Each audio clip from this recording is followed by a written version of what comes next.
for joining in once again and listening to another episode of the Edible Valley podcast. I'm chef and host Jonathan Frazier. And I'm your co-host Aaron Howlett. Join us again as we go on another culinary adventure of the Comox Valley and beyond.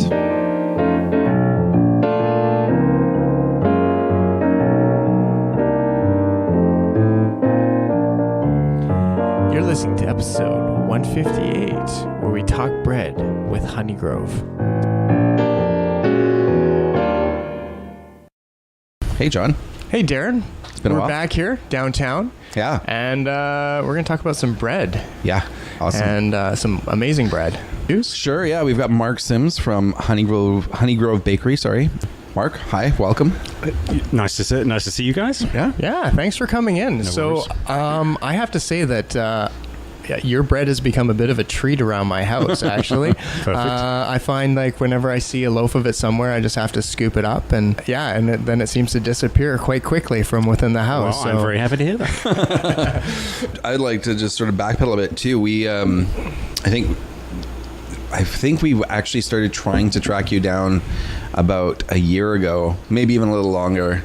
And we were told that you were quite evasive and that you probably didn't want to be tracked down. So we were trying to respect that for a long time. We were like, well, he doesn't want to be bothered, so we won't bother him. But really glad that we were able to make it work out, and here you are. Yeah, there was a time a year ago when I was swamped. Yeah. Just starting a new business and getting things up and running. So I feel I have a bit more time to do some outreach. Yeah. A little PR and spread the message. Good. Great. Well, I just wanted to say, maybe you could just, in your own words, describe your bakery and describe what you're trying to accomplish here. Okay, how far back do you want me to go? Sure, go back all the way. Okay, well, I won't go back all the way, but because that's not interesting. But my wife and I moved to the Valley 7 years ago from Vancouver. I worked in the corporate world making sound design for video games for years and years, writing music and doing sound design for video games. So we decided we needed a change and landed here, bought a little place out in Merville. Before long, I started getting itchy feet and needed to get off the farm, do some work, get my hands dirty. And I'd been an amateur baker for a long time, so got a job at a local bakery where I sort of learnt the trade. And then someone lent me a book called The Bread Builders by Alan Scott, which is all about wood-fired ovens and half-baked bread. And there's plans in the back of that on how to build an oven. So before long, I had an oven that I'd built on the farm and started taking bread to the farmer's market. And that became really popular. Couldn't make enough for reasons I won't go into, but just, logistical, working with a brick oven is not easy. You can only get so much in that oven at once. Exactly. So, and I wasn't getting consistent results because it's pretty crazy in one of those ovens. So I wanted to, A, give the customer what they wanted, which was more product, and B, give them something that I was happier with, being more consistent with. And it allowed me to explore other avenues of bread and related products. So I decided to look into getting a brick and mortar store. And my friend Hubert, who ran Little Orca Bakery, who was retiring, told me that he was looking to get rid of his place. Oh, wow. Out in Tin Town. And it just all happened at the same time. And before I knew it, March 2017, I signed for the building, the warehouse space, and got the oven from Italy, and I suppose the rest just took care of itself, really. But that's sort of how it all came to be. And since then, I've gone, from strength to strength, I think. Yeah, that's fantastic. Yeah, I think I first heard about you. Actually, it was my brother and his partner, Tori and Tony. They were telling me about you ages ago, and they're like, oh, you got to get him on the show. And then, like I said, just trying to track you down and give you that wide berth. So I'm glad that we finally are able to talk to you about this, because I wasn't that aware of the full range of products. I'd had a couple of loaves here and there. I bought a few loaves from your wife at the market. Yeah. And but being in your actual location, I was quite surprised that you had that much of a variety on a daily basis, which is great. Yeah, I mean, the building, and my plan was always to just be wholesale. Right. It was just going to be a production bakery where I was wholesaling everything out the back. But I realized quickly that someone was there all the time. Right. So I figured we'd open the doors, even though the location's atrocious, but you only have to find me once. Right. And yes, so that the foot traffic's been great, even though it's still a small portion of what the money that I make. Right. Most of it is through wholesale, but it's good to have people come in. I get to interact with them, which is great. Talking to the customers, which I don't get to see on the wholesale side of things, really. Well, my customers are a different type of customer, of course, but so that's worked out great. Wow. Yeah, really good. John and I are very aware of owning a food venue in Tin Town, and just the trials and tribulations we used to own Prontisma together. And so I know what you mean. Sometimes people have no idea where you're talking about when you're like, no, it's just down in Tin Town. They're like, what? Right. What's that? Yeah, most people don't even know where Tin Town is. Exactly. Then where to go find you in. Yeah, it's once you find it once, then you're definitely going to go back there. And it's usually such a quick, easy get in, get out spot. And exactly. So that's what I found. I found, it's been a slow burn to get people to come, but once they find me once, they come back, right? Mm-hmm. So that's great. Just getting busier and busier.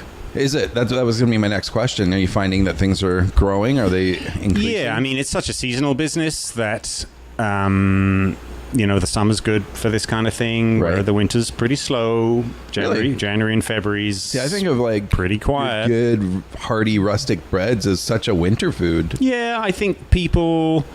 maybe they've flown the nest and they're away for the winter, so maybe it's just the customer base drops. Right. But everyone's broke after Christmas. And everyone's broke after Christmas. And everyone's on diets. That's the other thing, of course, the keto diet. Cleaning out that pantry but it's a good time of year. The tourists are coming. The kids are going to be out of school, so the markets are busy. Right. I'm flat out for the Saturday farmers market for sure. So business is booming. Yeah, absolutely. So for people that aren't aware, because I wasn't aware that you did baked goods. I thought you were strictly breads. Okay. And it wasn't until I showed up at your shop and you had those the chocolat, the pan of chocolat. Yeah. And my girlfriend was like, grab one immediately, grab it. And I'm like, there's only one left. But I didn't realize. So what is your full range of products? What do you have? So that's a fairly new thing. I mean, right now we have the sourdough bread. We have 7 basic flavors, and then every bake day, which is Monday, Wednesday, Friday, we do a specialty flavor. So we do fruit bread on Mondays. We do a new one called the Anand, which is turmeric, black mustard seed, caramelized onion, and fresh cilantro is our Wednesday one. That was today. Amazing. And then Friday we do the peasant, which is roasted potato, roasted garlic, and fresh sage. Wow. So that's the full range of the sourdough breads. We do fresh baguettes, traditional French baguettes, and then we've just started the line of croissants. So we do a plain pain au chocolat and a Gruyere and smoked paprika. Wow. And that's all, the croissants are all 100% organic, and the bread, certainly the flour is, and ingredients are where possible and where we can keep the price down. And that's it for now. That's awesome.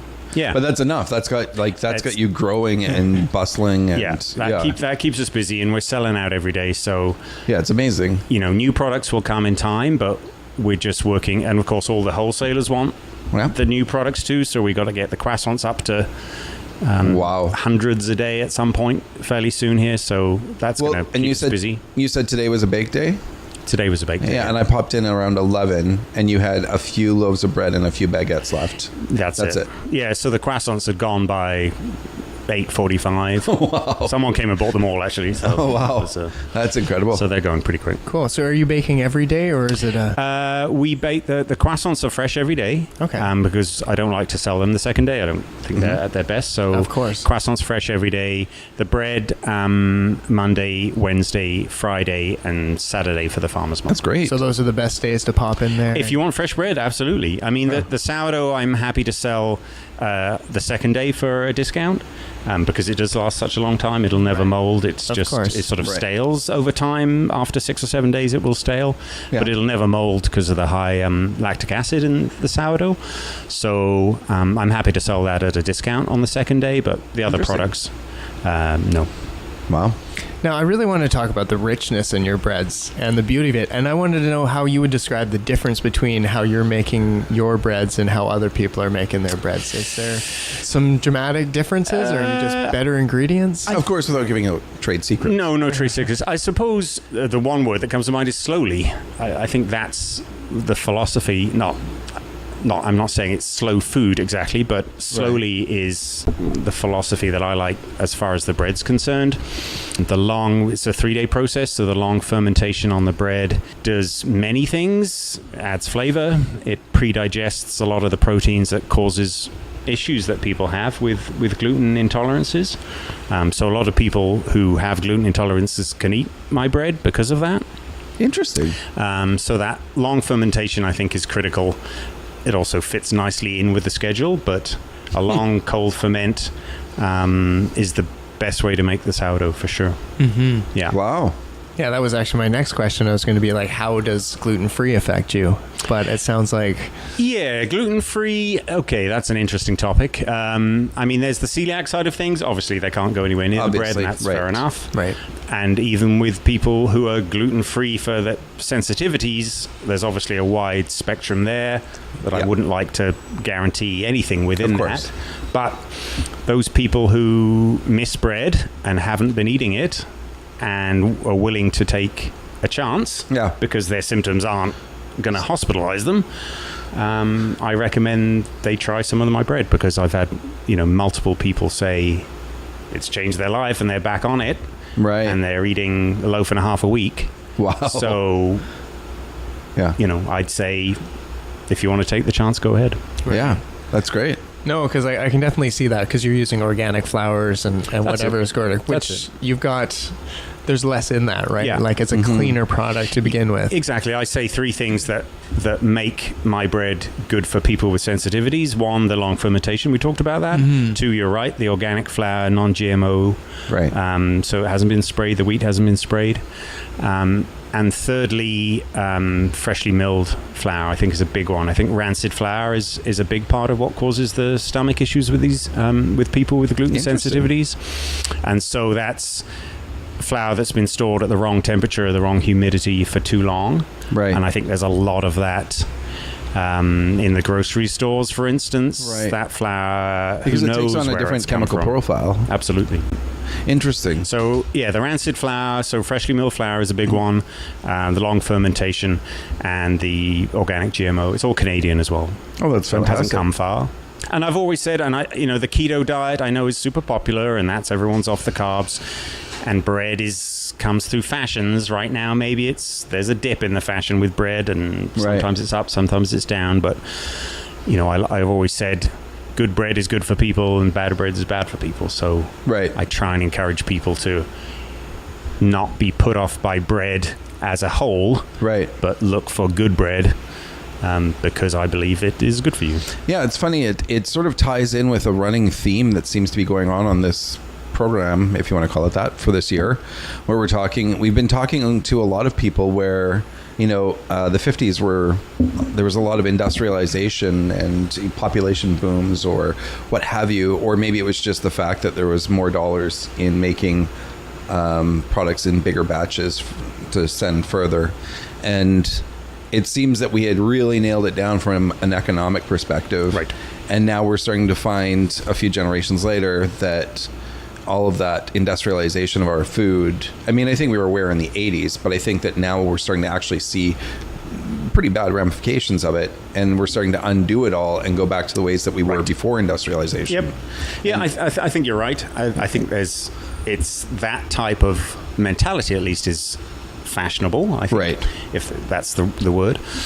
So my bread's not cheap, but it's those reasons it takes a long time to make, and the ingredients are top quality. But it's also a hearty loaf, though. Oh yes, like if people want to compare it price wise to what's on the shelf in a grocery store, they can say, well, I can get 2 there for your 1, but you're getting twice the content, really. Right. Versus, I mean, flavor alone aside, I mean, but like just the sheer weight of the loaf of your bread is twice that of a volume of a. Yes. So that's a good point, right? Yeah. This is probably terrible to say, but I know myself with like a cheap white bread or whatever, I could probably inhale half a loaf of bread well, and like it's mostly air. That's mostly air, yeah. But then like I find your bread like a nice good slice, toasted off with a little something, but just butter on it or whatever, and it's like it's beautiful. Like it's just this, and I'm like, and I've had that piece, and I'm like, and now I'm full. Yeah. So it's not like you get that out of the loaf, and there's a bit of life out of your loaf too. Like it's not like it's gone tomorrow. And right. Now you don't slice your loaves? No, I do not. It's a common question. I'll throw it out there. And I have my answer. So basically, you should never slice bread when it's warm. Right. So that takes care of half the day where the bread's too warm to slice anyway. Right. And once it has fully cooled down, if there's any left, oftentimes there isn't, but then technically it could be sliced. But slicers are a pain, and they take a lot of maintenance. They break down a lot. The blades need to be sharpened every second week, and there's no one around who will sharpen them. Oh, wow. To do a good job, anyway. Right. And typically, if they don't get sharpened, the bread just gets squished and messed up, and I am not prepared to do that. Yeah. People who struggle with it, I say basically a bread knife with fewer, larger teeth is the way to go. Right. You get these serrated ones with thousands of teeth on, that'll never get through it. You want one with like 12 or 15 giant teeth. Yeah. And that'll get through it in a heartbeat. Oh, That's perfect. I've never had a problem. Neither have I. So, what? Any ambitions? Any hopes? Any eyes on the prize? So I've always liked the idea of. So my location's not good.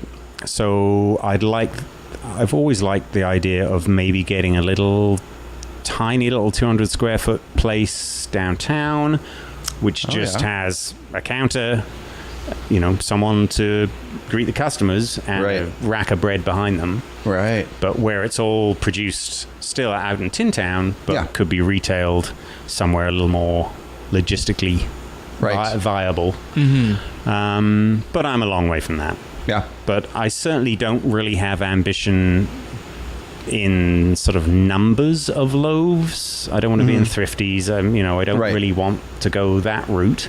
Yes. So more products for sure will come in time. Flatbreads and that kind of stuff. Still within the valley. Dinner buns, yeah. So more products, when it's time. And maybe a little retail space, shared a retail space with someone to sell it at a better location. A lot of people seem to want to grow big and beyond and whatever, and it's nice to hear you just want to stay within the confines and not get too big and just stay a little valley secret. Yeah, and it's an old saying, but I think the bigger you get, the quality is just going to go down. I think you can't really avoid it, right? Because you take your eye off the prize, you're busy looking somewhere else, and suddenly the product's gone, or the quality's gone, and it's not hard prepared when to do that. You have to rely on other people to do it, and when you're the guy who does it, and you've got that routine down and that pattern, right? Like, I've got some great bakers working for me, and nothing against them at all, but I can't take my eye off the product.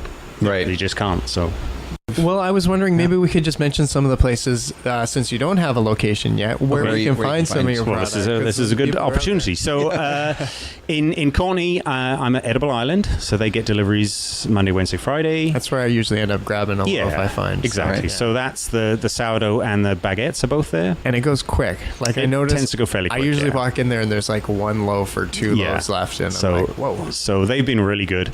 Healthy Way up in Campbell River. Take the bread again Monday, Wednesday, Friday. And Seeds Market in Cumberland.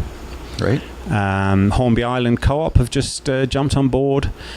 And then some cafes and some places fighting over the croissants right now. But we need to get our numbers up before we can agree to any of that. But there's been lots of interest there. So you'll see them around town soon, I hope. Great. wonderful. And then at the market, you're there. Of course, yeah. So we're at the Saturday market every Saturday. That's year round. And then we're probably going to be doing the Wednesday downtown market as well, Wednesday morning market, although I don't think they've even found a location for it yet. So that's TBD whether that happens. But that's figuring that out. They're still figuring that out. But hopefully, and that's just July and August. Wow. Great. That's it. Yeah, and maybe for some listeners out there, your information, where they can follow you and the social media websites, all that. Yeah, great. Or where they can find you in Tin Town. Yeah.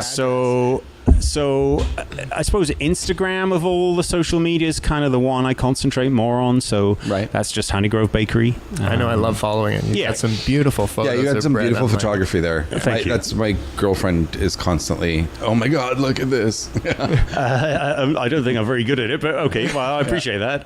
But yeah, Instagram's a great place if you want to find out what new products are coming. The location in Tin Town is Unit 4. 2441 Cousins Avenue, so that's the main curved road through Tin Town, right opposite the Tin Town Cafe, basically that entrance. So I'm not in Tin Town itself, I'm on the other side of the curved road. Okay.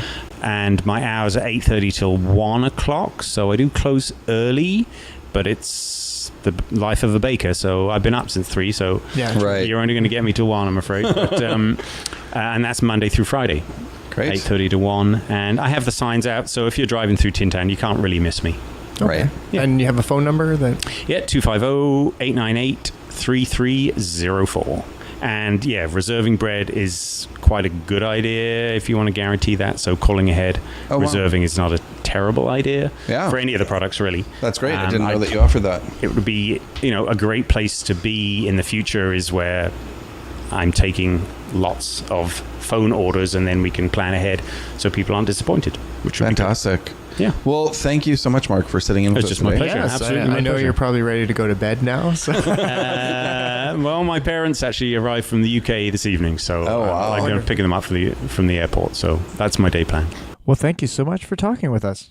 Well, thanks for listening to the Edible Valley podcast. If we haven't covered something here that, please get in touch with us. You can find us on Facebook. You can find us on Twitter. You can find us in a lot of places. We always love to hear feedback from, and especially from you, just for you to give us a little 2 cents of how you feel about the podcast, what you'd like to see. Maybe something we missed that we didn't cover that you want more details on. Yeah, because I would like just to say, if there's anyone out there that is doing this currently or is about to get into this, or know someone who's doing one of these few things, we would love to talk to you. So I'm looking for anyone who's in a restaurant, who's opening up a new restaurant and getting going. New caterers out there. I know people always get into catering, and it always moves on to something else, but it's really nice to meet up with these people and find out what they're offering and what they can give to people. New producers, which is always great, because there's been so many wonderful people that we've run into in this time that have grown their businesses, and it's really neat to see them start off from just really small things and how they progress. And we'd like to know their story of how they got into it. And don't forget, farmers. Nothing better than knowing the people that are working with the lands, or even in our case, in the water. Those farmers out there, we'd love to talk to you. And of course, we're always into new events. There's so much happening in this community with that. And there's a lot of stuff that we never get a chance to talk about. And then, of course, if you're a food group or a foodie just in general, we'd love to talk to you and find out what some of your favorite foods are. Yeah, even if you do those sort of foodie dinner groups, we would love to talk to you. Want to know about your dinner groups and get some ideas, get some talking going about what's going on out there in the smaller venues, not just the big venues. And of course, we're putting up some recipes, some audio recipes for people to follow along. So if you're interested in any of that, we've got that all here at the Edible Valley Podcast. Thanks to everybody that's helped us get here so far, all of our sponsors. As you know, with us stepping out and taking this in that new, more liberating direction, we are looking for new sponsors. We're a new sort of show with a new direction, so it's time to start anew. And we would love to get out there and talk to you, or discuss anything further if you want to be a part of the show. If you could just send us an email at theediblevalley@gmail.com. You can get us at Twitter at Edible Valley, Facebook at the Edible Valley Podcast. And once again, remember, keep it fresh, keep it flavorful, and keep it fun. Thanks for listening to the Edible Valley Podcast.